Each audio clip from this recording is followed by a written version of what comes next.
What's going on, everybody? Welcome back to TTB Ravens Media, bringing Ravens content every single day. We're doing a live stream tonight. I'm not feeling very well, so I don't know how long I'm going to be able to go. Got a sore throat.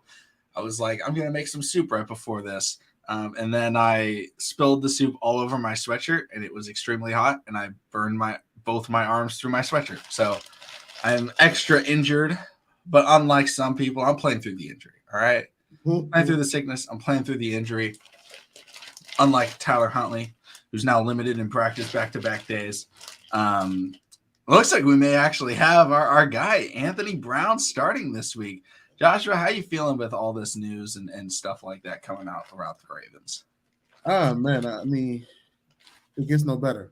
Was this the 31st, 21st day, something like that? Lamar hasn't practiced. Now Snoop supposedly has a shoulder injury in his throwing arm. I mean, with the way he threw that damn ball, to the Steelers to end the game, I guess he would have a shoulder injury. So I think it is about time to see Anthony Brown, see what we really got with him, and see what he can bring. Just in case, we may have to start him or Snoop in the playoffs.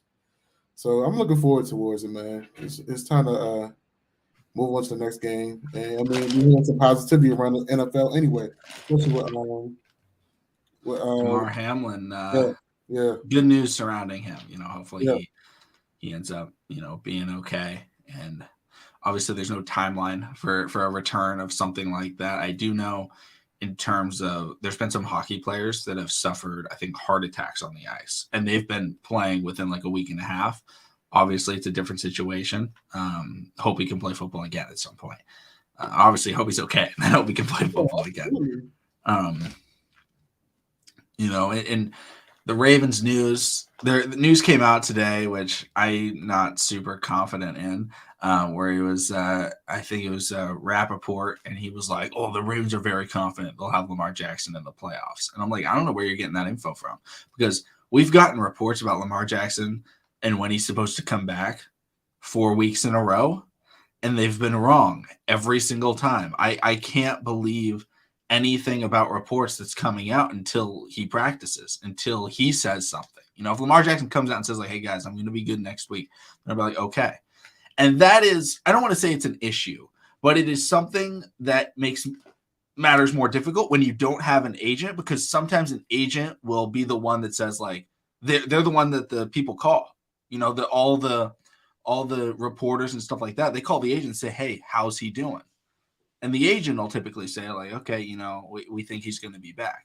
They can't do that. So they have to call the Ravens, and the Ravens notoriously lie about injuries. You can ask Bernard Pollard about that, Mr. Week to Week, on a, I believe, season-ending, was it an ACL or an Achilles injury, and they called him week to week. It made no sense. Sorry for the scrunching, guys. I'm icing my arms. I see, it's just kind of sad that if they had told us, hey, don't know if Lamar Jackson's going to be able to play again in the regular season, right? 6 weeks ago or whatever it was, and then it's like, okay, maybe we read the way, but it was, it's 2 to 3 weeks that he's out. And then it was, it's like 4 weeks is average. And it was like, it's 4 to 6. It's 4 to 6. It's 4 to 6. Now it's like, yeah, we think he's going to play next week. Still not practicing in, one of the biggest games of his career. So it's just kind of upsetting that we don't get to know anything. Man, they did the same thing with Rashad Bateman, though. Like, yes. When you think about Lamar Jackson, you think about the injury that he took last year. They said correct me if I'm wrong. They clearly said the damn same, this around the same thing. We kept on saying Snoop game at the game at the game at the game. We pretty much didn't see no more Lamar Jackson. And it took him like 5 weeks before they ruled him out for the year. Right. So I mean, when it comes down to this, now that we have a playoff berth. Well, I mean, we'll be fifth spot now, possibly, with everything that's transpired. The real question is, does Lamar really want to play with this team on the road in a hostile environment? Yeah.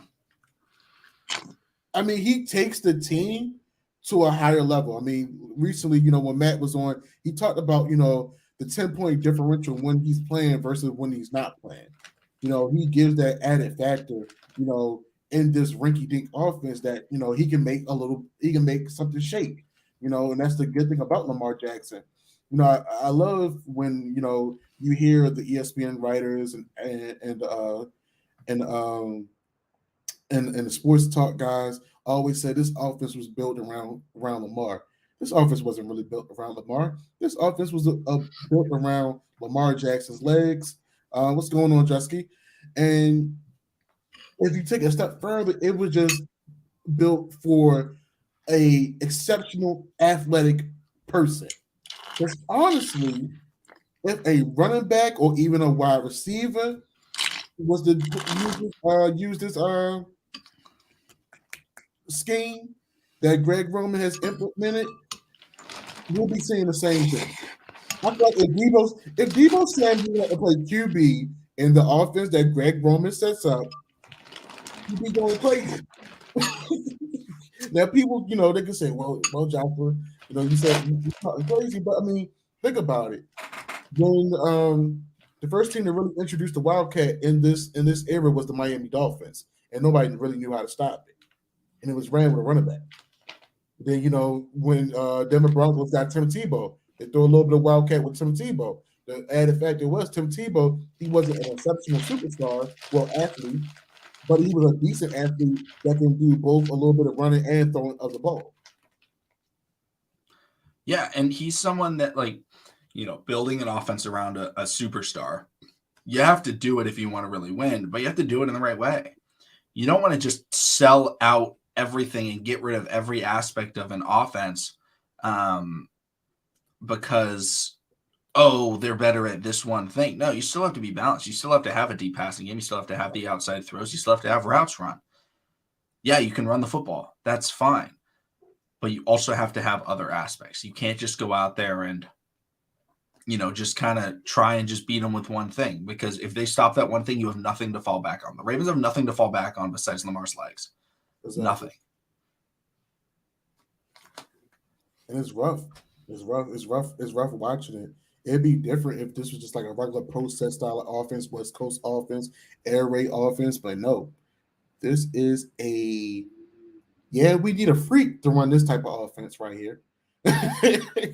That's why, I'm pretty much from a business standpoint, I'm not even from a fan standpoint.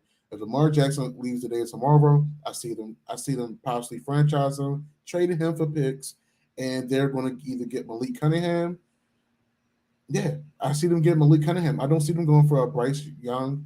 I don't see them going for a Caleb or a CJ Stroud because those are pocket passing QBs. Yes, do they have the ability to be mobile guys? They absolutely do. But when you watch them play in college ball, what are they mostly doing? They're playing from the pocket. Only time they're running is when they're actually escaping when the pocket collapses.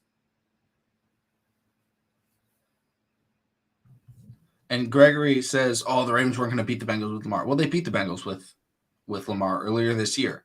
Mm-hmm. The Ravens are a dynamic offense with Lamar Jackson, no matter how bad the play calling is. And he gives them a chance because the Ravens defense is what keeps them in games. All right. The Ravens are in every game because of their defense. Even the Cleveland game, they got demolished in that Cleveland game. You know how much they lost by? They lost by 10 points. They held them to 13. And that's with the quarterback that can't throw. That's with wide receivers that can't get open. And without a player that's able to make plays like Lamar Jackson. Lamar Jackson, I'm not saying 100%, the Ravens would have beaten the Bengals this week. No, that's, I think it would have been a 50-50, right? With Anthony Brown, it's about 10%. With Tyler Huntley, it's about 0.05% that they win. And so it's just like Lamar Jackson made it so much more doable. And, people are complaining, the Bengals shouldn't have, they should play the game because the Ravens still could have won the division. Guys, come on. It actually somewhat benefits the Ravens because if the Ravens lose in the first round, like they probably will with the offensive scheme that they had, they're a lower seed.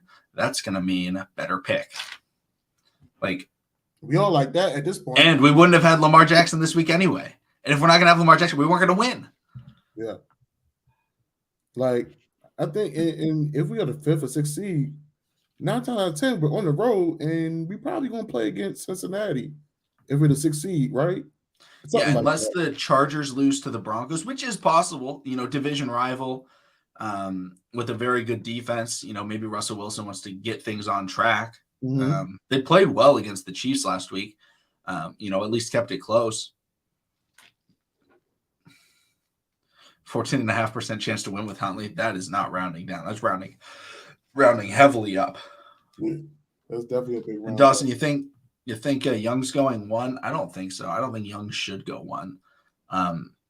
The Texans got the first. Especially the Texans. The Texans would be the Texans are one of the worst places to go for a young quarterback. They don't have weapons and they don't have an offensive line. Bryce Young will not have a career longer than 3 years, most likely, if he goes to the Texans, because he's going to get sacked every play. And he doesn't have the Kyler Murray comparison. I don't get. He doesn't have the Kyler Murray speed. He plays very different from Kyler Murray. I've seen people compare him to more of like a Deshaun Watson, which I can see that comparison. Kind of a young Deshaun Watson, but much smaller, much thinner. And that is scary for a team that doesn't have an offensive line. If Bryce Young went to a team like the Raiders, where they have an improved offensive line, they have good weapons, I could very well see him thriving and succeeding and having a very good career. But you have to be a big body type of player to go into a bad offensive line and be able to make a career out of it. Trevor Lawrence has been able to do it. Trevor Lawrence's size, he's like 6'5" or 6'6". Right? He's big. Joe Burrow is big. Justin Herbert has had a horrible offensive line his whole career. He's big. You throw the Zach Wilsons into these really bad offensive lines, and, he's a smaller guy, and he just gets beat up, and he gets injured, and he gets knocked out. Even guys like Mike White. Mike White's not a top 5 pick, but he's not a huge guy. And he, last year wasn't playing with a great offensive line. The Jets' line has improved drastically this year, but it does not help your team to have a quarterback with no offensive line that is that small, right? Lamar Jackson has the benefit of having a great offensive line this season that's been able to keep him protected. And Lamar Jackson is big, right? Remember, Lamar Jackson put on like 20 pounds in this offseason. Facts. Bryce Young is not going to be able to put on a lot of weight because he is like 5'10", $190. And that can work as a wide receiver. But when you're a quarterback playing against, some pretty decent young front sevens, right? You have the Indianapolis Colts first-round pick Kwity Paye, DeForest Buckner, one of the best D tackles, and then they also have Shaq Leonard. Then you have the Tennessee Titans, who always have a pass rush. It doesn't matter who they throw out there; they always got a pass rush. I don't know how that Mike Vrabel does it. They get, no matter who it is, they're getting pressures. The Jaguars, who have Josh Allen and the number 1 overall pick last year in Trayvon Walker. Those are front sevens that you're going up against that get pressure. You don't want a quarterback that's small and frail with a bad O-line, and they don't have any receivers that can get open. I like the running back. I like Dameon Pierce, but they don't have the assets for him to go one. And if the Texans lose this week or win this week and the Bears lose, the Bears get the 1. And they're definitely not drafting Bryce Young because they have Justin Fields. Yikes. If the Bears was to do that, that's very disrespectful. But then again, it is the Bears organization. So there's that. Oh, man. Okay. Jay Will, thank you so much for the super chats. As people say, don't sign quarterbacks because they hurt the cap. Most teams don't build their rosters correctly anyway, so what does it matter anyway? No, yeah, I mean, most teams do mess up when they're building their rosters, and they don't build out, and they try to go quarterback. They ruin his career. And here's what happens, all right? This is the paradox of quarterbacks. You can draft a quarterback, and it can work out, and you can fix your team, right? Jacksonville Jaguars, the Cincinnati Bengals. Or you become the Cleveland Browns. What were the Cleveland Browns doing in every first round? Quarterback. When you're drafting 4 quarterbacks early, maybe not first round, but there were some second rounds, there were some third rounds. They're quarterback. When you replace them, you don't get that piece. You're not using him anymore. You wasted a first round pick, right? So even if the quarterback's not bad, and you draft quarterback next year trying to get a generational talent, you could have had a left tackle. And then you got the generational talent. So people are overdrafting quarterbacks a lot nowadays. I think that's the biggest issue because they look at the quarterback position, they go, this is valuable. And it is, but at the same time, it's only valuable if you have the pieces around him or the ability to build pieces, right? The Jaguars didn't have the pieces there, when they drafted Lawrence, but they knew they had the draft picks to select players to build around him. And they had the draft capital to go out and say, we're going to sign you 2 wide receivers. We're going to sign you a tight end. We're going to extend your left tackle or right tackle. I can't remember which one they extended. We're going to go out and we're going to draft defense. That's very different from being, these teams that just go out there and they go quarterback. We need one. And then they draft another one. Like drafting Davis Mills makes no sense, right? Because Davis Mills isn't a franchise quarterback. He was never going to be a franchise quarterback. They literally drafted him because they were like, oh, the fans kind of want a quarterback, and they lost to Deshaun Watson. Just start Tyrod Taylor, right? And then the next year you draft an offensive lineman and an offensive lineman, and then boom, this year you go out and you draft yourselves a C.J. Stroud with offensive linemen that can block for him. So I would ask this. So what would be your strategy if you're EDC? Fire John and Greg. Go up to Lamar Jackson and say, hey, we're going to give you a lot of money. We want to build around you. We want to bring in the assets. We are going to draft a receiver. How much money do you want? And Lamar Jackson says that amount, and you pay him that amount. If he says, you know what, I'm kind of tired with this. I've been told things are going to change. I've been told I'm going to get the receiver core. I kind of want out. Then you know what the Ravens do? They say, okay, what teams can we trade you to? He's probably going to say, okay, I kind of want to go somewhere where there's good players, right? I want to go where there's weapons. So you look at the teams. When you trade a superstar quarterback, this is the biggest thing you have to do. You cannot trade him to a team that does not have other teams' assets. You know why? If you trade Lamar Jackson to, let's say, the Texans, because the Texans are really bad, what happens to the Texans? They get really good. So the Texans draft picks that they trade you, the 4 picks, are like mid-rounders to late first-rounders. What you do is you trade them to the Lions. You trade them to the Seahawks, right? Because what those teams have is the Lions have Rams draft picks. The Rams suck. They're going to be bad. The Seahawks have Broncos draft picks. The Broncos, very bad, very difficult division.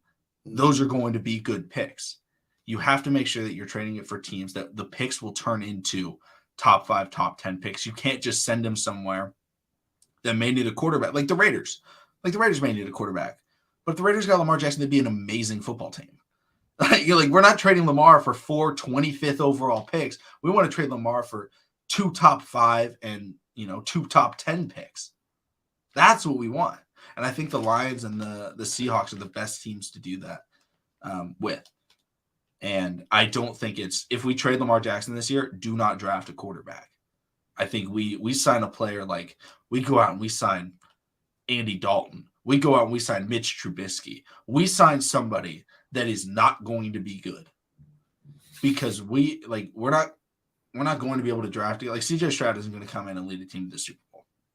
I think we tank for next year and we go out and we go after a guy named Caleb Williams, a arguably generational talent at the quarterback position. Oh, and if Caleb Williams is gone, you know who we draft? Marvin Harrison Jr., generational talent. So it's not maybe sign Baker. Yes, a quarterback that is not going to be very good.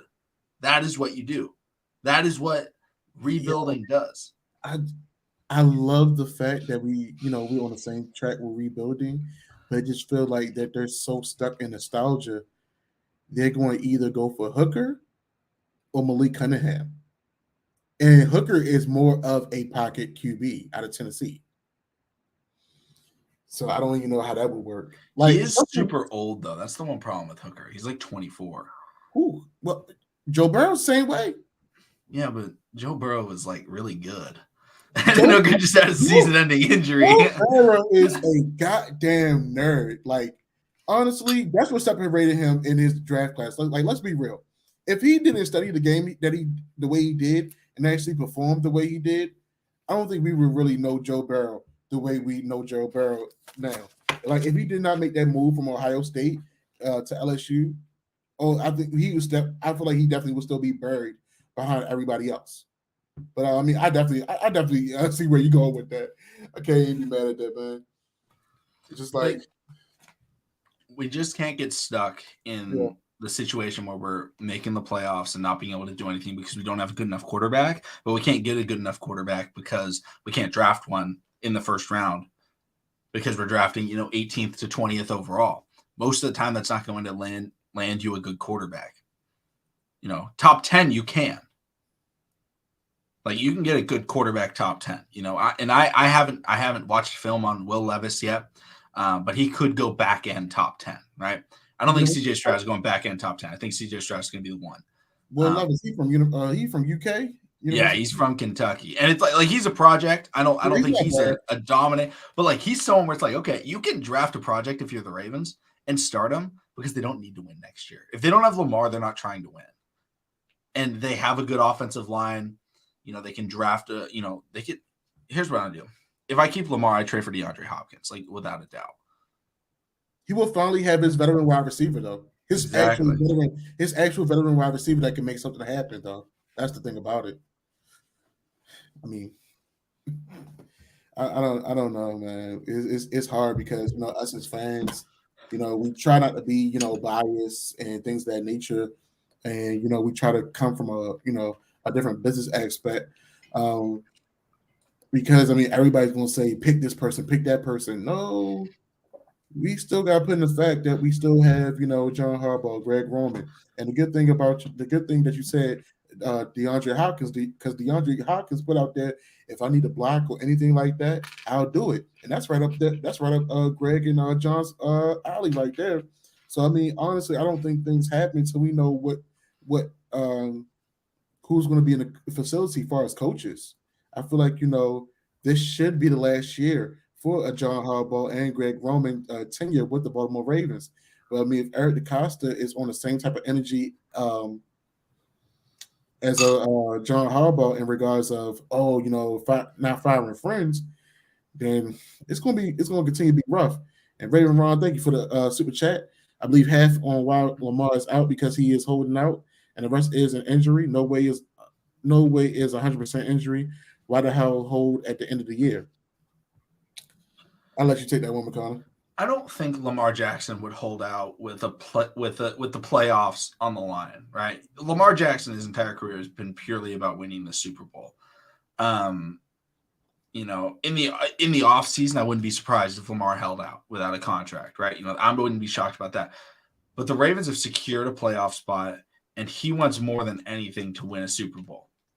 That is his ultimate goal because that is the sign to every person that ever told him, you can't be a quarterback, you can't play in the NFL, you can't do it on the big stage. Hey, I can, I did, I won.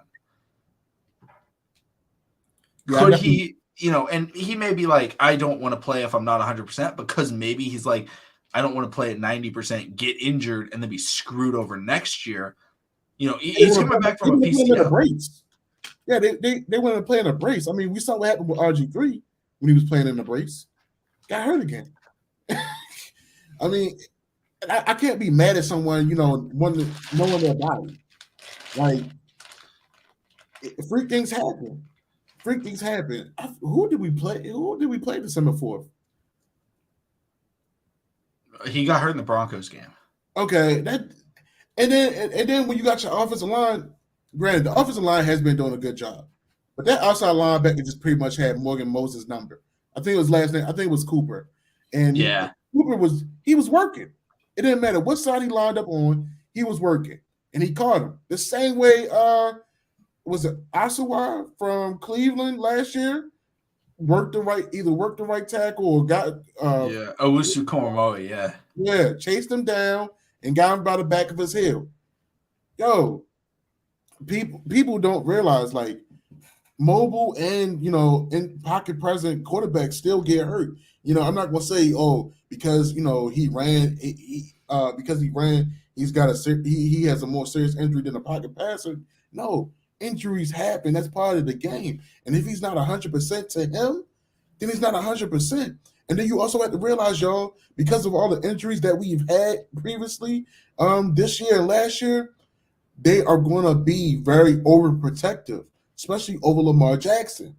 And, I hate to bring it up, with all the banging up, the bruising, and this offense, I'm not mad at Lamar. What's up, team Raimi? How you doing today, man? I'm not mad at Lamar asking for a guaranteed contract. Football players are gladiators of the modern era today. Every time they suit up, they are taking that risk of knowing that anything can happen. Yes, they're going to be, yes, they know they are super talented. Yes, they know they've done everything they could possible to get to this level. And they're going to keep on showing out because that's what some of these players do. I mean, the best, they are the cream of the crop. But once you keep on putting your body out there, you're going to think for yourself about the long term. I promise you, when it comes to Roquan Smith, all the hell and heckle that they give Lamar Jackson is not going to be it's not going to be the same. I feel like they will give Roquan Smith a larger deal, a big deal, a guaranteed deal versus Lamar Jackson. Whereas Lamar Jackson, when taking his rinky-dink offense, even took the BS offense in his rookie year and got that team to the playoffs. I mean, he's done it his entire career, and I think everyone always says like, "Oh, mobile quarterbacks get injured." Sometimes quarterbacks put themselves in bad situations when they're mobile. Tyler Huntley's an excellent example. That dude just like yeets himself into like multiple people and gets hit hard. Lamar Jackson doesn't do that. He doesn't take a lot of hits. Mobile quarterbacks, there have been studies. They get injured at like almost the exact same frequency as pocket passing quarterbacks. It's talked about more because it's like, oh man, two mobile, right? You know, three mobile quarterbacks got hurt in the NFL right now. You know, Justin Fields, Jalen Hurts, and Lamar Jackson, they're hurt. And it's like, oh man, mobile quarterbacks get hurt too much. You know, a lot of guys are hurt. Trey Lance, Jimmy Garoppolo, Derek Carr, I believe. Derek Carr might not have been hurt. I think he might have just been benched. Let's see here. Matthew Stafford, right? You know, it's like, and so when like one guy gets hurt, they point it out because we don't notice when 3 or 4 or 5 or 6 or sometimes, you know, 7 pocket passing quarterbacks will get hurt in the year. But we won't talk about it unless one of those guys is Rodgers or one of those guys is Brady. Because it's like, oh man, Brady's insane. And so it's just like, yeah, they get hurt at the same rate. Some years more mobile quarterbacks get hurt. Some years, you know, it's the pocket passers, and it's purely based on, you know, Carson Wentz got hurt this year, right? Yeah. It's purely based on, you know, how you fall. And most of the time when mobile quarterbacks get hurt, it's not running. It's not like they're running on 30 yards and they get dropped. It's, oh, they got hit by the blind side and fell and they got hurt. Oh, that happens to non-mobile quarterbacks too. And people might be like, oh, but they're running out of the pocket. You know, Aaron Rodgers was out for the year a few years ago, rolling out of the pocket, gets hit by, it was a Minnesota Vikings player, I believe, lands on his shoulder. I think he broke his collarbone, out for the year. It's like, that's a normal play for any quarterback to make. They just point it out when it's a mobile quarterback. Like, because mobile quarterbacks are the most dangerous quarterbacks. That's true.